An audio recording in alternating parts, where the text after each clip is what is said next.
Глядя в эти бездонные черные глаза, невозможно не проникнуться любовью и состраданием к этому мальчугану. В свои 10 лет Нурислам Софиуллин только учится произносить слова, задавать первые вопросы и элементарно чувствовать свое тело. В годик ему поставили диагноз ДЦП – спастический тетрапорез. Мама Фируза не опустила руки и начала эту долгую борьбу за здоровье сына. 3-4 раза лечимся в реабилитационных центрах. В 2013 году мы съездили в Китай. И там тоже мы 3 месяца лечились, там жили, получили положительные результаты.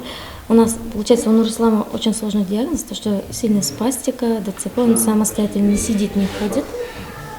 И каждый такой маленький результат для него, конечно, это большой, огромный результат. И мы, когда видим результаты, еще стараемся больше заниматься. И постоянно к массажистам обращаемся, они к нам домой приходят, массаж делают. И я сама стараюсь делать ему массаж, когда, получается, это же все деньги. И стараюсь как бы сэкономить. И то, что я знаю, то, что я могу, я стараюсь и ему делать сама. И лечебной физкультурой занимаемся, постоянно на прогулках мы с ним выходим и стараемся шаги делать. У Нурислама сложное заболевание, при котором происходит обессиливание двигательной функции в результате поражения нервной системы.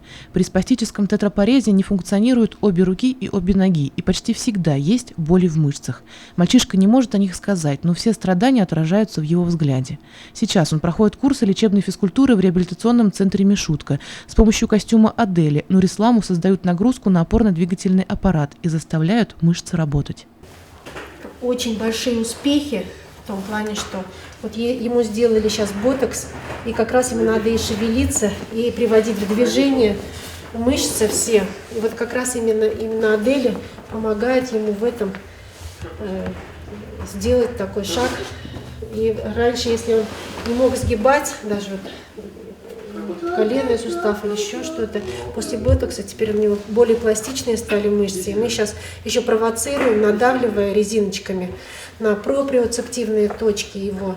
И вот именно в этом заключается методика вот этого костюма.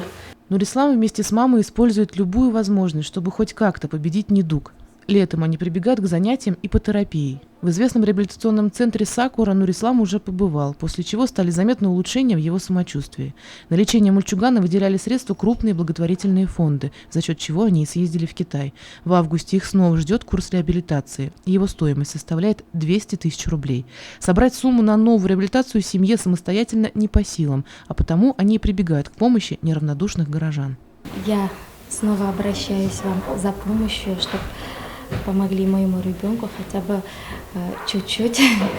И чтобы я тоже хочу увидеть своего ребенка счастливым, чтобы ему было легко в этой жизни.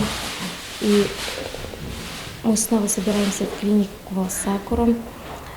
И будем очень благодарны хотя бы чем-то, если нам помогут. И заранее благодарю всех, кто хочет нам помочь, кто нам помогает.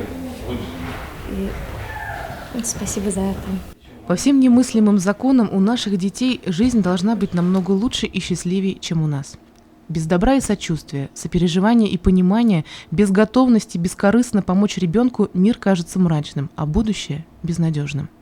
Нурислам не выбирал время, когда ему родиться. Не знал, будет он здоровым или нет. Так распорядился Всевышний.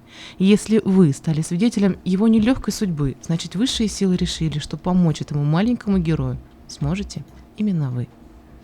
Елена Афанасьева, Радмир Сингулов, Любовь Карпова, телекомпания СТВ.